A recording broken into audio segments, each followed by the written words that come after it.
yeah. Welcome to What's Your Story?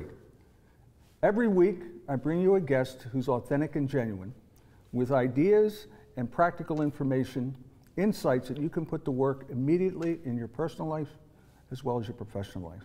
Today, we're going to explore one of life's little mysteries again, branding and how does a company tell its story. We have another authority on the show with us today, Gerry Lantz, founder of Stories That Work.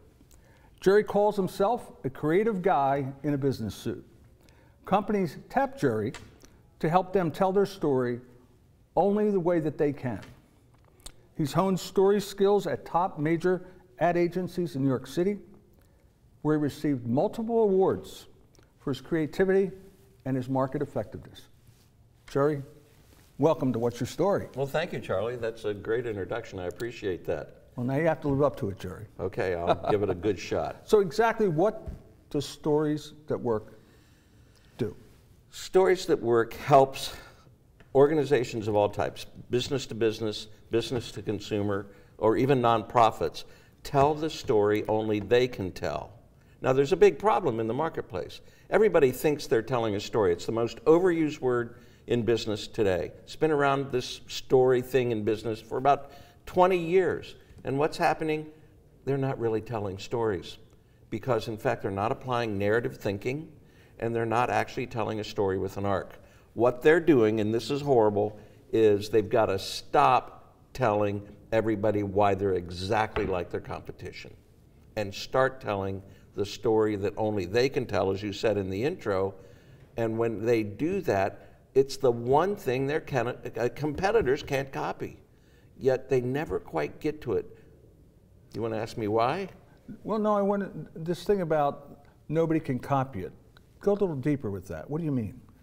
Well, if you tell the deep, authentic story that's collaboratively developed, sales, marketing, CEO, CFO, CIC, Chief Technology Officer, everybody, right down to the call center and the distribution center, and if they all contribute to it, you're going to have a brand that makes brand champions out of everybody in the organization. But most people don't do that. It's done at the top and it's presented to the minions, and they say, well, what do you think? We've been working on this brand. What could help you here would be an example, I think, and some philosophy and definitions behind it. Sure, you do have a story to share with us. I do. Let's take a really simple example. A client I work with here in this region and area, Busboss. It's actually the parent company is Orbit Software, but they have a piece of software that's called Busboss. Interesting name. Yes, and that's exactly what they do. It's a transportation management software company. And we worked with them and we identified their persona of their targets. Their targets were really simple to identify and easy. School superintendents, budget, school administrator, teachers, parents, bus drivers, dispatcher, even the IT department, because they had to help route the buses. They all said the same thing. They all had the same concern. What do you think that concern was? The kids? Yeah. Oh. Yeah, the kids, the thing in the bus. And here's what they were saying, and I'm not being critical of them. They're a wonderful client and they're doing really well, is they were saying transportation management software, school bus transportation management software for the 21st century. And when I ask groups of executives, they go, well, that's a pretty good tagline, but what does it say? They're modern. Well, it's technology. You're not going to sell Windows 95. You're selling something for the future that's great, but it's kind of generic. And then we dove deep into those personas, and we realized that a brand is a promise of an experience. And those parents and everybody we talked to, right down to the teachers, right down to the administrators, craved a certain kind of experience.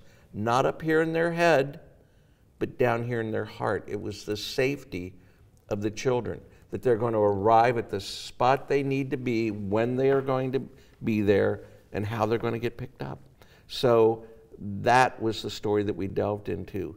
And we looked at all their competitors. You do a competitive story landscape. Okay. We only found one person who was using the following words: precious cargo, The first time I put my baby daughter in the car with her grandparents, I said, be careful, she's precious cargo. Well, those kids in school buses are precious cargo. Exactly. So here's the new line that came out, Busboss. And they had a functional line first, you know, easy, affordable, you know, right. all that stuff, which is good, and a free demo, et cetera, et cetera. But then we said, because your precious cargo comes first. And then they on their own put a headline on their website, you know, safety from the first to the last stop. Bingo. Their business grew 20%, and the owners attributed the initial growth, half of it, to the new positioning. Your precious cargo comes first. What do people worry about? What do they need? Even the most business-driven person, even if they just wanted to avoid a lawsuit, was caring about children. We do that with the toughest B2B businesses, manufacturers, to dig down and find out their core identity that they hold their hand up to, and it's a rallying cry. It sounds to me like you get pretty intense with your clients. Why do you do this kind of work? I guess I'm an evangelist for, here's what I love. I love words and pictures that sell and that are driven by honest emotion. Say that again. Words and pictures that sell and that are driven by honest emotion. Because I think people buy that.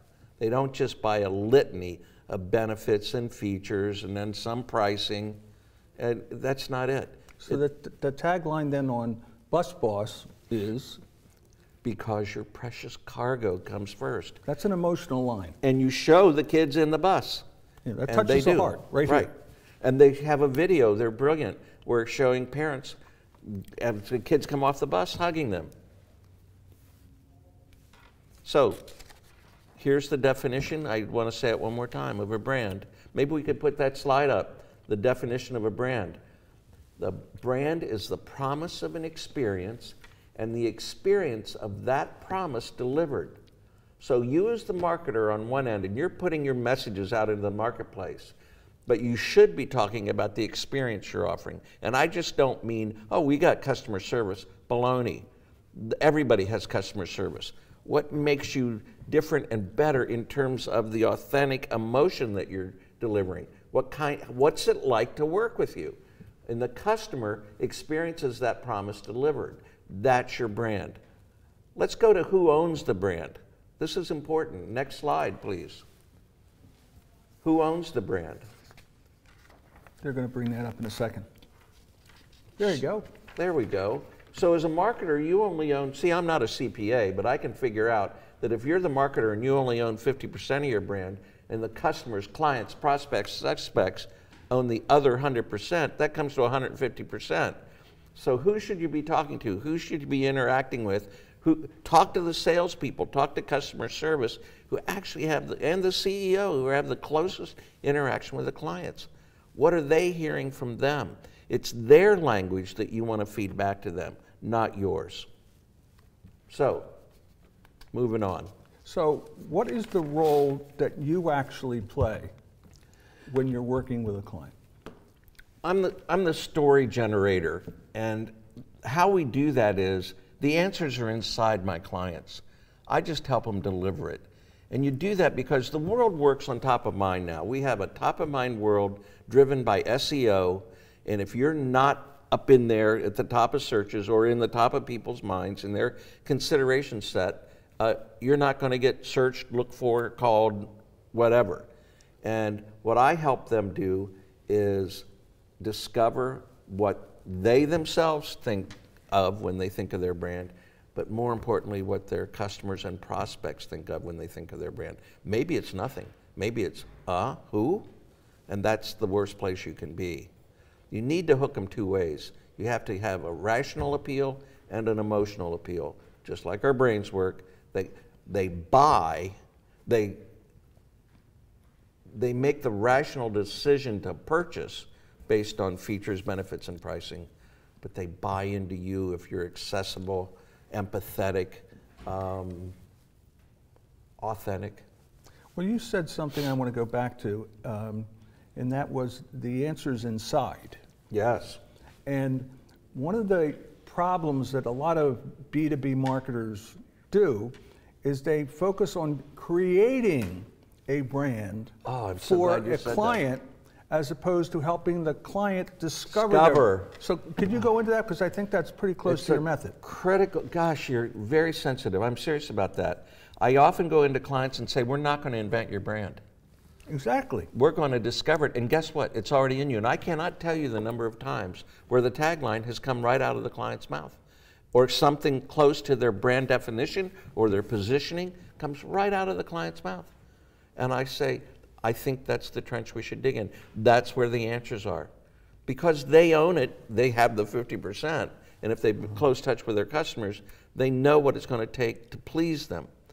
Now what they do, though, they get trapped in standard business speak, marketing blah blah, right. And they think as soon as they start writing that stuff down, they start talking about all the functional advantages they have. You know what? There are very few. Well, they go back to form, yes. What they're used to. Gerry, we need to take a break.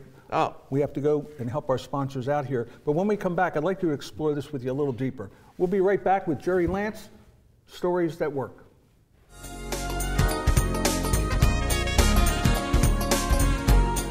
Freshest, locally sourced ingredients to please everyone who loves great food. Our organic meats, quality seafood, and free-range poultry are cut fresh to order. Chefs create culinary-inspired prep foods made fresh every day, which pair nicely with our vast selection of fine wines and spirits. Choose from handmade pastas, artisan cheeses, organic produce, and grocery items, all from the finest purveyors. We're Stelly Market Fresh, from our family to yours.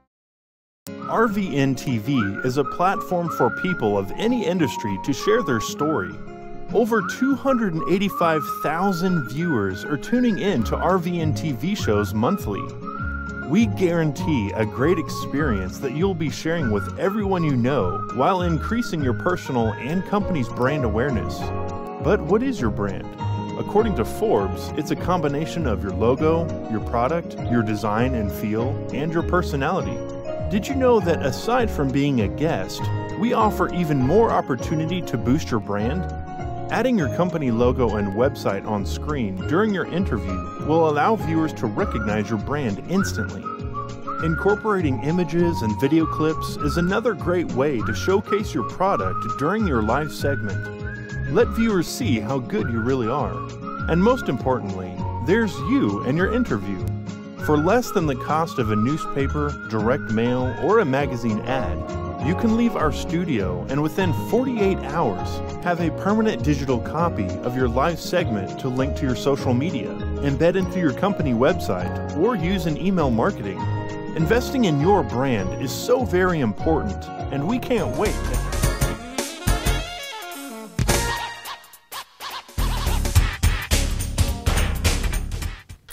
Welcome back. We're here with my friend Gerry Lantz. We're talking about company stories, how to bring them to life, how to pull them out of the company in order to get them out and share them with the world to attract the right type of customers or clients that they're looking for. So Gerry, we left off with your point of view that most companies are sort of sharing facts and figures and benefits, and they believe that's a story, and you disagree with that. I do, and that's why I said we have to go to what do people carry around in their mind about you. And typically, they go to what's it like to work with you. Yeah, if you've got a good price and the products deliver, a lot of people have good products that deliver, and a lot of people have good pricing. But what they aren't telling is a compelling story that draws customers to them. Because you know when you go in to make a sales call that number one, you've got to be able to make a contribution to their business. But number two, what's it like to work with you? And most people think they express that when they say we have excellent customer service, 360-degree service. But that's not differentiating. I'll give you a good example. Red Robin, which makes hamburgers, it's in a lot of markets in the United States. They have all the standard integrity, honesty, blah, blah, blah, blah, blah. But their CEO, their chairman, the founder actually, who just died, rewards unbridled acts. What's that word? Unbridled acts. What right. did he mean by unbridled acts? I'm curious. Is that the idea to get me curious about that? Yeah, isn't that amazing? And it's really a value and an action which I love. It meant any random acts of kindness they wanted to do for customers, the business, and the community. Isn't that amazing? So if I'm working there, I can do that. As part of my job, I'm empowered to do that, which creates a positive experience, which means they're experiencing the brand promise. Exactly, and it's experiential. Did I get that right? And it's All right. experiential. It's just not a litany of features and benefits. In fact, there's a key metric behind that story kind of experience. Could we put up how much stories are remembered, 22x? Here we are. Stories are remembered 22 times more than just facts alone. Got to get that point. And this isn't just artificial research. This is a serious study out of Stanford University. And now let's come back to the kinds of things that people can do to pull out their story. There's 3 critical stories they have to be able to tell. One is their customer story, and that's today's lingo is a persona. And everybody talks about it being the, not the right slide, but that's okay. Which one do you want? The one I want is the persona slide. Guys, can you run to the persona slide? There you go. Thank you. Sorry about that. I think that might have been my mess up. It's the voice of the customer. You have to trace their journey to purchase. But here's narrative thinking at its best. Come to me. Here's narrative thinking at its best. Okay, it is identifying the exact turning point where the customer most needs what you have to offer. Give me an example of a turning point. Sure. I worked with a fire extinguisher company, but they did more than that. They did everything. They were a one-stop shop. And here's what we discovered when we worked with them, that it was bigger than sprinklers, bigger than pumps, bigger than safety systems. At the end of the day, a facilities manager is really worried about the building staying whole and human lives not at risk. Mm-hmm. And so that category, they seized the category high ground of fire protection, and that's life safety. It's just like precious cargo in the bus. They just it's renamed life safety. it. They just renamed the category. Right, but then it's they more owned it. emotional. Life safety versus one-stop shopping, Right. you know, for fire stuff, fire protection. And it's brilliant for them. And then I'm not even remembering their tagline right now, but seizing the notion, bring me those life safety people. That's what I want as a facilities manager. I got enough to do, but I need to make sure that's taken care of. So life safety is not in that facilities manager's job description, but it's it's the promise he has to deliver. It's what he's worried about. Oh, I see how that works. Yeah, and how do you get there? You do that by doing your persona work, just as we did in Busboss. Then you go down and say, what can I promise them that will pull them in and get them over the barriers? And here's my definition of a promise. It does not start with we. It should be from the customer's perspective. When I hire this company, when I buy from this service provider, I experience, I feel, I sense, I get, and it's usually something in psychological or emotional terms. Mm-hmm. I feel assured that my building's not going to burn down, my people are safe, and they've got all the equipment and repair whenever I need it. And then they say, well, why is that? Then you list your features and benefits. But typically marketers get it backwards. That's correct. Because again, it's about heart share versus mind share. Exactly. We're moving them from their head to their heart. And I understand that's where they're at. They got bottom lines they have to meet. They're under a lot of pressure. And they may have that MBA, CPA mentality. But, and I'm not criticizing that. They've got to make money. But it's been proven over and over again that these more emotionally conscious companies actually outperform other companies. If I could, about 8 or 9 years ago, Subaru changed its focus. I can remember seeing that little child in the car talking to the father, and the father hands that little girl keys And I'm sitting there saying, what are you doing? Yeah, it's a great ad. And all of a sudden it cuts to the 16-year-old. And it touched my heart because I said, my daughter's been in that situation.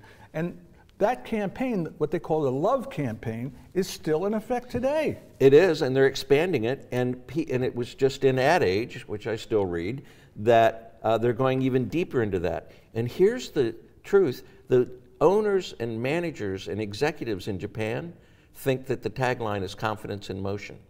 And it actually is everywhere. That's that more rational thinking. Right. It's got confidence, though it's a little emotional. But people were sending love letters to Subaru, and they said that people love this car. Yeah. They love it. And so now I believe, frankly, they've seized the family and safety position from Volvo. Volvo's come back to safety, but Subaru may own it one day. That's the power of experiential promises. We may have touched upon this, but I'm always big on what makes you different than other people. You've hinted at it a little bit, so this is an opportunity for you to say, why are you different? Why is your approach different, your thinking different, your clients, whatever? I turn them loose, and I involve everybody. Everybody plays. Now, there may be consultants that come in and interview and go to all the strata within an organization, but I like to put them in a room, and if there's too many, we break them up into multiple groups, but I like to put everybody in the room and take them through this top-of-mind survey, ask them what they think the values are, what they think the experiential reward is, the satisfaction that they're supplying their customers, but from the customer's language, not their language. Share with the audience your Cinderella story, because I think that's a great example of how you work with people. Well, I believe that narrative thinking can drive a company and its strategy, even its brands and its communication strategy. Back when I was in advertising in New York, I would take writing courses at night. One was in fiction writing. There's a simple plot device that I borrowed, and it's called a 3x3. Let me show it to you. Put up that 3x3 strategic story, guys. You can do the strategy of a company, the strategy of a brand, complete in 9 words. Can you put up the first slide of 3x3 strategic story? There we go. Thank you. Let me give you an example. We all know the story of Cinderella, right? I saw the movie. Okay, and then maybe, yeah, Disney owns it, right? Cinderella can't go. 3 words, 3 lines each. That's the situation. A tens ball anyway. Cinderella gets prince. There you got it in 9 words. Now, we left out a lot of the backstory and the fairy godmother and the ugly stepsisters and all that stuff and the pumpkin and the clock. But would you agree with me that that's the core plot? Yeah, I think that's, if you shrink wrapped it, yeah, that's it. That's it. Let's do this for a company and let's show you how it can work, both as a case history and as a strategy going forward. Let's look at Amazon. There we go. Situation. Amazon owns e-commerce. Agreed? God, they have 50 to 60% of the market. Seeks growth elsewhere. Notice that. Action. Seeks growth elsewhere. Amazon produces TV movies, buys Whole Foods. Amazon Web Services, the largest web cloud provider in the world, now uses drones, bought truck fleet.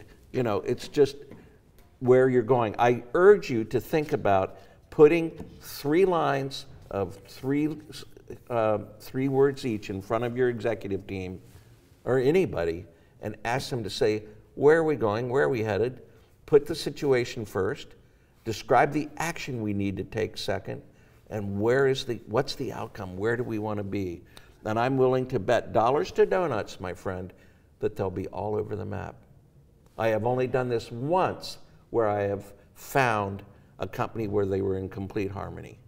So call the future into the present, tell your story in 9 words, and that starts a very productive conversation. Well, what it does is creates, if there's dissonance amongst the leaders, we don't have our story right, they got to start somewhere. Right, do it with sales and marketing and find out they're not telling the same story. And that's when they pick up the phone and call you. That's right. Our show is coming to an end. Aw. And at the end of every show, I ask my guest to look into the camera and speak to the audience. You may have an offer, an idea, a tip, something you'd like to share with the audience. Gerry, time's yours. I love working with clients. I love being in meetings with them and watching them discover the kind of compelling message that they can put in the marketplace. When I said earlier that words and pictures that sell are my turn on, I meant it sincerely.